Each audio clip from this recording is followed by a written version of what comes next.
I think Spider-Man might be the most popular superhero. The hype around Spider-Man Brand New Day is completely out of control. I had to wait in a virtual queue for 17 minutes just to buy tickets for opening weekend. When I get there, it's a small theater, completely packed. People were stuffed in, shoulder to shoulder like sardines. Somebody behind me kept kicking my seat, and I really wanted to kick their ass. By the time the credits rolled, I was so ready to go that I committed one of the biggest sins an MCU fan could commit.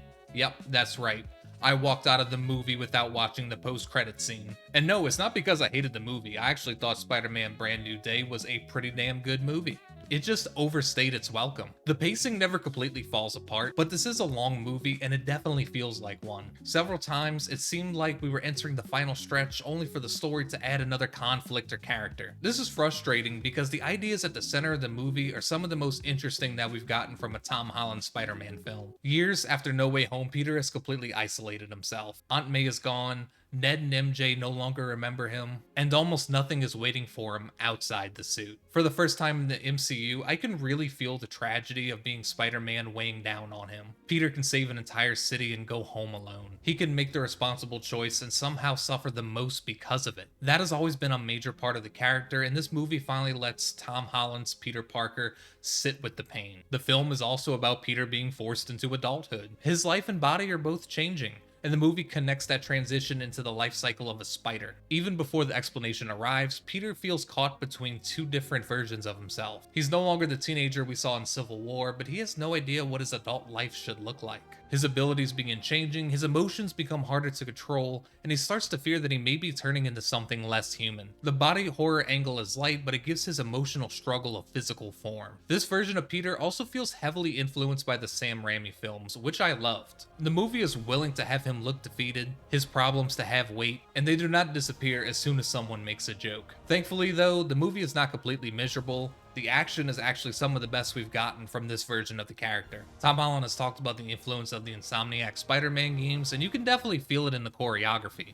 Peter uses the environment, changes direction in the air, and strings movements together in a way that feels much closer to controlling Spider-Man in one of those games. The movie also makes great use of New York. Wide shots give the city a real sense of scale, and a few first-person angles place you directly inside Peter's movement without turning it into a gimmick. Visually, this is one of the strongest Tom Holland Spider-Man films. My big concern with any new MCU release is how much homework you need to do first. There are several characters from outside the main Spider-Man films, but I do not think you need to watch every Marvel movie and show to understand the story. If you have seen the Spider-Man films and are pretty familiar with Marvel, you should be fine. Still, the more MCU content you know, the more context you will have. I did the math.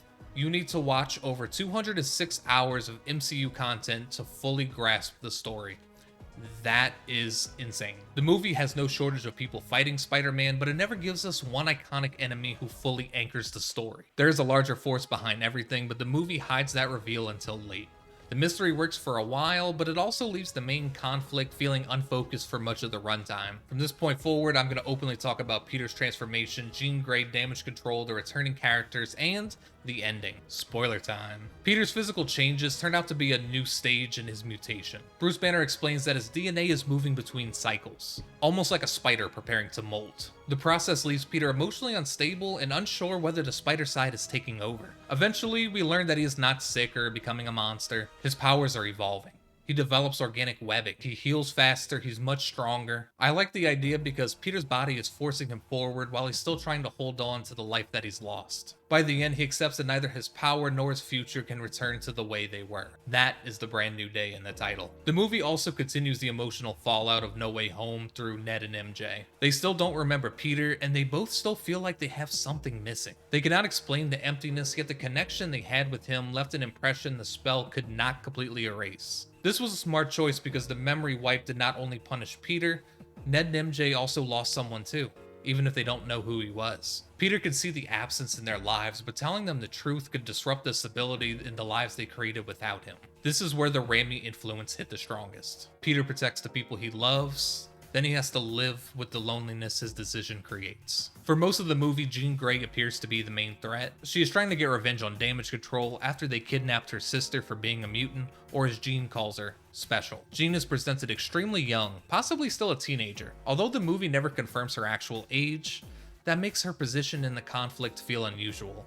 But she is not simply evil. Her anger makes sense. Damage control took someone she loved. The problem is the revenge starts hurting people who had nothing to do with it. There is a strong parallel between Jean and Peter. Both are shaped by loss, but Peter turns his pain inward, while Jean directs hers at anyone standing in her way. I wish the movie would have developed that contrast more because it would have given the story a stronger emotional center. Peter spends most of the film without the full picture.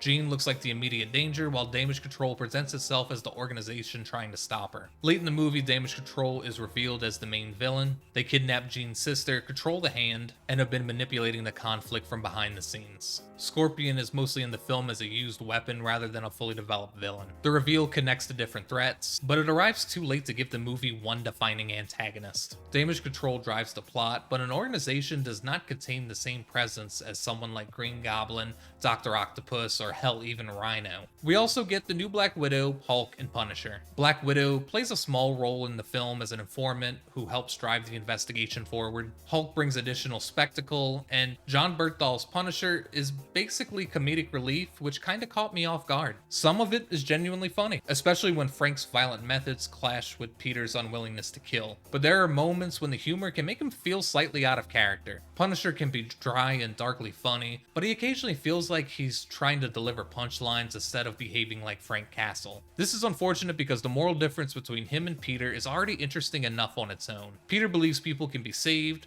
Frank believes some people should never get another chance to hurt someone. The movie should have trusted that conflict more. The crowded cast is probably the biggest reason the movie feels as long as it does. It's trying to handle Peter's grief, his changing powers, Jean Grey, Damage Control, Scorpion, The Hand, Punisher, Black Widow, and Hulk in one story. Most of these ideas work individually. There are simply too many of them competing for time. By the time the credits rolled, I was satisfied where Peter ended up, but I had absolutely nothing left in me for a post-credit scene. And despite all my criticisms, I thought Spider-Man Brand New Day was really good. The action is excellent. The Insomniac influence is there and it works. New York looks great. The movie finally allows Tom Holland Spider-Man to carry the emotional weight of everything he's lost. The pacing is uneven, the story is crowded, and it lacks one defining villain. But it gets Peter Parker right. It understands that growing into Spider-Man is not just about becoming stronger. It means accepting changes you cannot reverse, losing people you still care about, and continuing forward even when doing the right thing leaves you all alone. I just wish the movie trusted the story enough to not make it keep piling more movie on top of it. And anyways, guys, that's it for the review. Thank you guys so much for watching. If you made it this far, you may as well leave a like, hit that subscribe button. We're doing movie reviews every week. Comment down below what movie you want me to review next, or if you have any constructive criticism for the channel, and hopefully, I will see you next time.